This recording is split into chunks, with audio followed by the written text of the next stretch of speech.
Evening Bittens, Wednesday evening, although it's Tuesday evening when I'm recording this because I've got to go out very early tomorrow morning, so I'm doing it this evening. Just finished with you guys on Zoom. Really enjoyed this evening. Thought there was some great content out there, so thank you to the leadership team that were involved in putting tonight's or last night's to you guys thing together. Looking forward. Dave's going to give us a bit of a talk tonight, and his theme is God's Got Your Soul. So it'll be interesting to see what comes out of that. What else going on? Just to remind you, have your postcards around you so you can scribble notes. And did I mention earlier in the week we've got some boats booked for October half term, so we might be able to run a Bittens afloat in October half term. Would probably be not the full week, maybe 5 days. So just thinking about that at the moment. So if you're interested, let your cabin club leaders know, just so that they know that you might be interested, and we can gauge what people want to do. Hope you have a good evening this evening, and there's plenty of peas of the Lord around. Let's see how we get on. Tomorrow, just so you know, I'm going to New York. That's why I've got to go out early, just to sort out a bit of a problem on the streets of New York with sharks and puppies. See you later.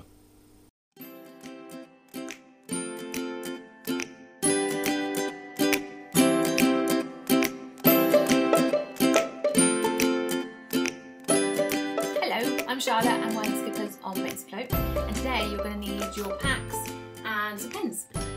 So if you open your pack up from today, you should find a beautiful postcard of life on the Norfolk Broads, but you should also find in there a random colouring in sheet. It might look something like this, it might look completely different. There are, I think, 8 of these in total, and the aim is to make a jigsaw.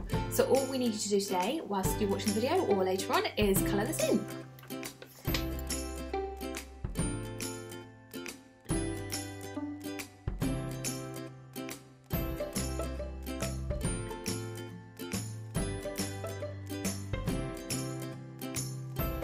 And there you have it, my beautiful colouring in. So once you've done it, if you could just take a quick photo, and then if you tag it on your Instagram story with @BittensAfloat, or if you send it to admin @BittensAfloat via email, we'll put all the images together and show the final jigsaw on the Instagram page.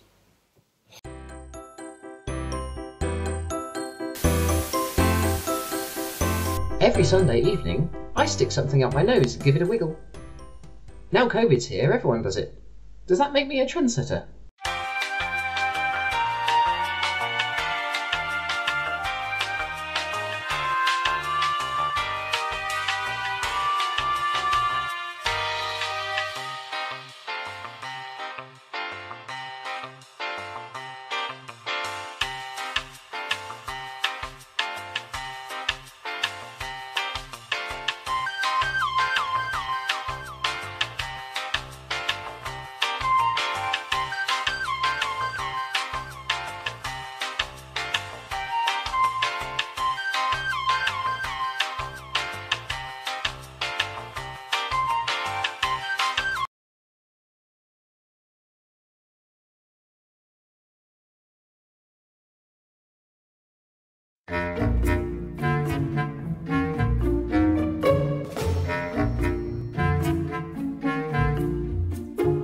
So, why does God seem so distant from us now, but isn't in the times of the Bible? What happened? That is a brilliant question from one of you guys. Thank you for that. I'm going to start off by just suggesting that whilst it might seem that God talks to everybody really, really clearly throughout the Bible, that doesn't necessarily mean that that's how it was. That's how everyone's experience was. I mean, even one of the people who we know a lot about, King David, who wrote not all of the Psalms, but a lot of the Psalms. Let me just read one of the lines that he said. He said, "How long, O Lord, will you forget me forever? How long will you hide your face from me?" Does that sound like somebody who is in constant, face-to-face communication with somebody? And yet he's one of the people who had, an amazing relationship with God. So it's brilliant that we've got everything recorded in the Bible about all the conversations people have had with God, but that wasn't necessarily how it was for everybody. And there were years and years and years. I mean, there's one period in time where there were probably about 400 years where none of the people of God heard from God. So there's a thought there, just looking back into Bible times. But what about today? Anyone got any thoughts on that for today? Well, yeah, I think it is the same as it was back in the Bible, as you've just said. God is the same as he is now, as he was then, and as he will be in the future. So he is distant. He may appear distant, let's put it that way, but he also can be close. And I would say personally, I have had occasions where I feel like I am really close and he is, you know, there with me, and I'm completely in tune with him as you are with perhaps a close friend. But then there are times when he hasn't been distant. He's been there completely. It's me that feels he's been distant, and you know, I've pushed him away by feeling angry about something, and that's why he hasn't felt close to me. But do you know it's a bit cheesy, the Footprints poem, which talks about the two sets of footprints on the beach, and then there's that time in your life when there's only one set because that's God carrying you. And yeah, that is cheesy, but actually I believe that is true, because those times when you think he's really distant, he's actually right there carrying you when you need him most. Thank you, Lindsay. I think I would agree that I probably have the same experience as most other people, in that there are times when I feel close and there are times when I feel further away from God. He is still absolutely there. And one of the things that I have found helps me is when I feel like God isn't talking to me, I go back to the place where God talks to us the most, which is in the Bible. And if we're just sitting there, that God speaks in so many different ways, and he does speak directly into our hearts and our minds, but he also uses other means as well. So he can use other people to talk to us, and he also uses the Bible to talk to us. So if I feel like I'm not hearing from God, I mean, what better place to go than where God's words are already recorded? And then, you know, even through reading a bit in the Bible that I've read loads of times before, I'll read it again and something new will jump out at me, and it will be something that's specific and what I needed to hear at that moment. So yeah, that's something I'd encourage you to do as well. Yeah, I'd agree with that, Simon. Isn't it, if you how often you keep hearing the same verse, you know, you read it, you're hearing a song, somebody says it to you, you're like, okay, God, I kind of get the message now. I just haven't quite picked it up. But yeah, definitely start with the Bible, listen to some favourite worship songs, and I think that starts to make you feel closer to God. Absolutely. Brilliant. Well, thanks very much. See you later. See you later. Bye.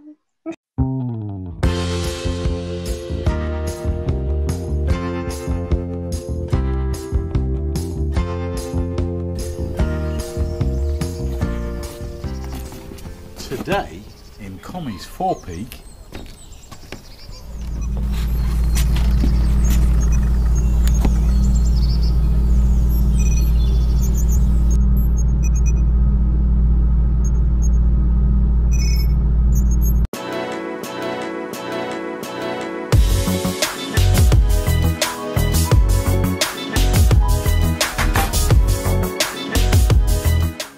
if we don't get that spoon back, they're never going to let us hire a boat again. Well, I don't know where it's gone. I guess we just have to retrace our steps since the summer and see if anyone's got it. I mean, I tried calling Rich earlier on, but he didn't pick up. Let's both try just a few more people. Hi, sorry to bother you. I just had a quick question. Is now a good time? Not really, Beth. I'm sort of in the middle of something. I've just been sweeping up the leaves in the garden and I got caught in the washing line and everything's all tangled up. You mean to say... Yes. I've got a long, long rope winding around the end of my broom. Well, sorry to hear that. I was just phoning to ask if I left a spoon when I saw you last. A spoon? Don't think so, but I'm a little distracted right now. I feel the utmost gloom. Right.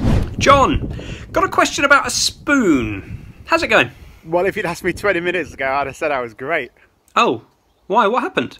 Well, I'm stuck outside the house. I just got back from a run and I've forgotten my key. Can't Philippa let you in? Yeah, she's away. It looks like I'm stuck out here all blooming night. Do you have a shirt on? Yeah, why wouldn't I?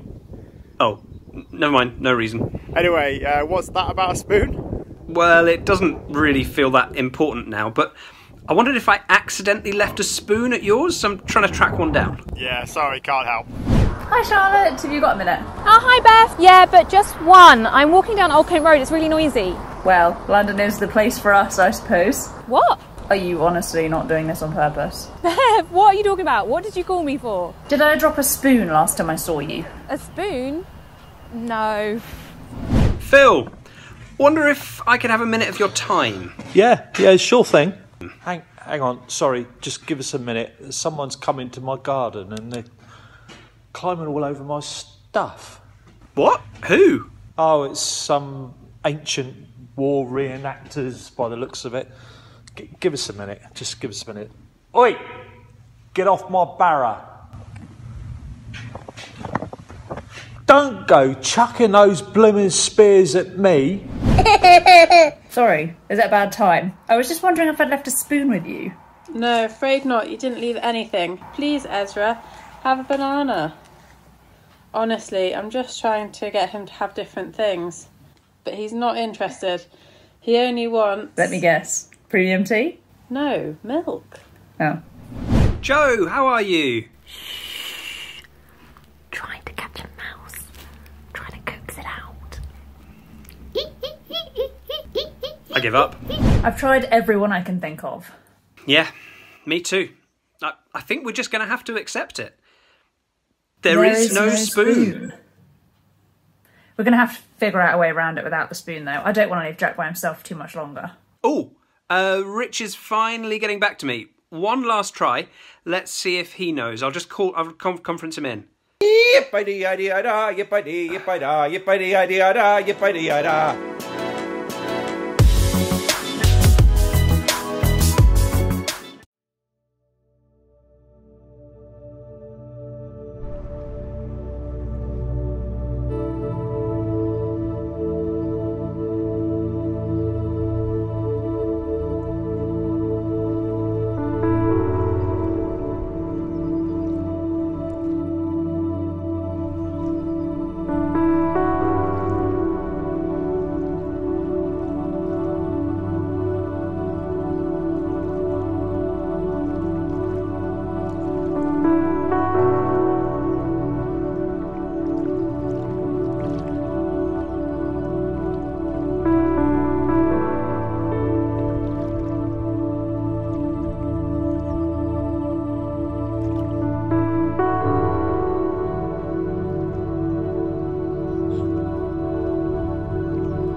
O Lord, you have examined my heart and know everything about me. You know when I sit down or stand up. You know my thoughts even when I'm far away. You see me as I travel and when I rest at home. You know everything I do. You know what I'm going to say, Lord, even before I say it. You go before me and you follow me. You place your hand of blessing on my head. Such knowledge is too wonderful for me, too great for me to understand. I can never escape from your spirit. I can never get away from your presence. If I go up to heaven, you are there. If I go down to the grave, you are there. If I ride the wings of the mornings, if I dwell by the farthest oceans, even there your hand will guide me and your strength will support me. I could ask the darkness to hide me and the light around me to become night. But even in darkness, I cannot hide from you. To To you, the night shines as bright as day. Darkness and light are the same to you. You made all the delicate inner parts of my body and knit me together in my mother's womb. Thank you for making me so wonderfully complex. Your workmanship is marvellous. How well I know it. You watched me as I was being formed in utter seclusion, as I was woven together in the dark of the room. You saw me before I was born. Every day of my life was recorded in your book. Every moment was laid out before a single day had passed. How precious are your thoughts about me, O God. They cannot be numbered. I can't even count them. They outnumber the grains of sand. And when I wake up, you are still with me. Oh God, if only you would destroy the wicked. Get out of my life, you murderers. They blaspheme you. Your enemies misuse your name. Oh Lord, shouldn't I hate those who hate you? Shouldn't I despise those who oppose you? Yes, I hate them with total hatred, for your enemies are my enemies. Search me, O God, and know my heart. Test me and know my anxious thoughts. Point out anything in me that offends you, and lead me along the path of everlasting life.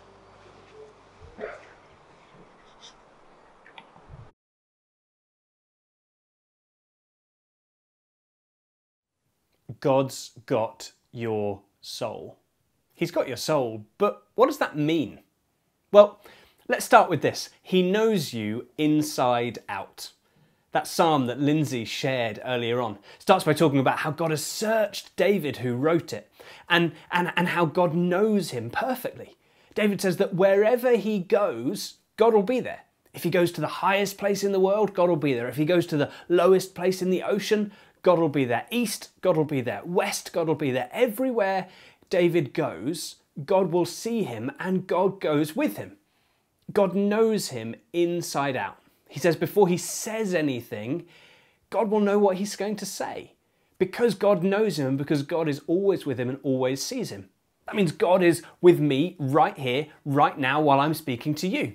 He's here with me here, or here, or here, or here, or here, or here.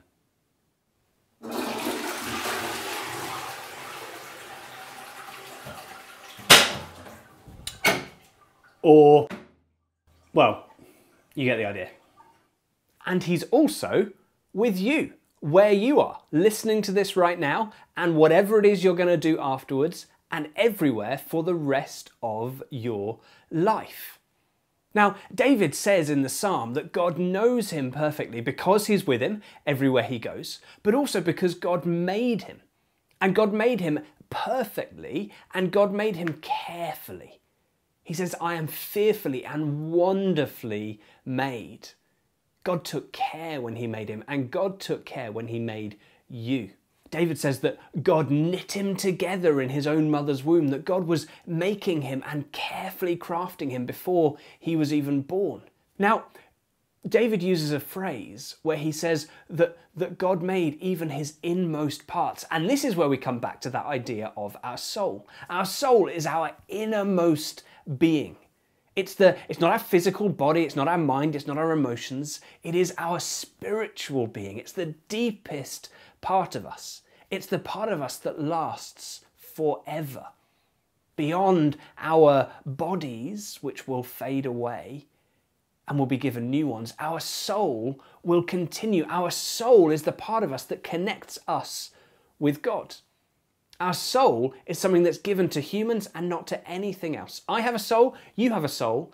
I'm not sure whether my cats have a soul. Guys, do you have a soul? Do you have a soul? Look, it's important. The Bittons need to know. Do you have a soul? Nothing. Yeah, so they weren't much help. But no, they don't have a soul, but you do and I do. Our soul is the bit that connects us with God. It's the part that relates to Him. It's the part that the perfect God relates to us. But that's where it becomes a bit scary, because we know we're not perfect. And if my soul is the bit that's meant to be me relating to God who is perfect, then I need to be honest and say my soul is a little bit murky. God sees everything I do. He sees me while I'm here talking to you. And no, I'm not going to have a montage of things that I do, partly because I've already done a comedy montage in this talk, but mostly because there are things that I do that, in all honesty, I don't want you to see.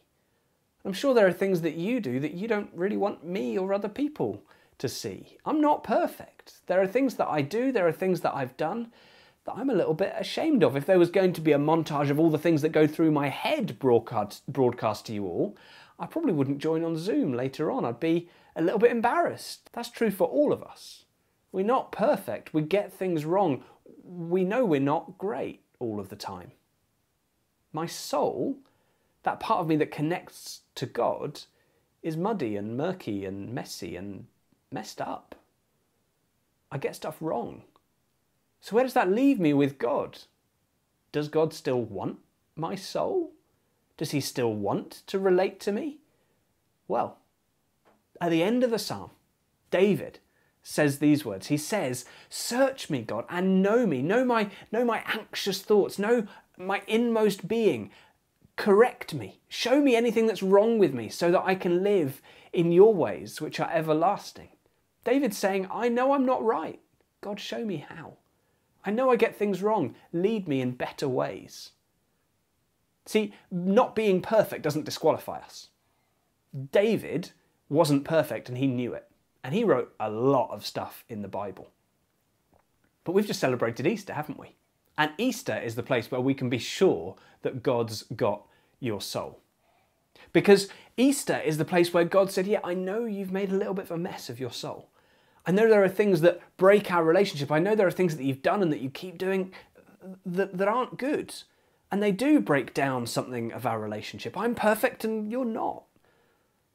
But God says, I'm not going to leave it that way. I'm going to come. I'm going to come as Jesus. I'm going to come and I'm going to take all of your messiness and murkiness and muddiness, all of the ways you've messed up. I'm going to take those on me. That's what Jesus said. And as He died on the cross, He did it so that your soul, which, yeah, it gets messed up. It gets muddy. We make a mess of it. We don't treat our souls well all of the time. But Jesus takes all of that mess on Himself. And in exchange, He gives you His perfection. So that when God looks at you and looks at your soul, He doesn't see the mess we make of it. In all of those different places that we are and all those things that we do, He doesn't just see that. He sees His Son. He sees perfection. And as a result, our souls, that part of us that connects with God, we know will never be cut off from Him. That's how we can be sure that God's got your soul.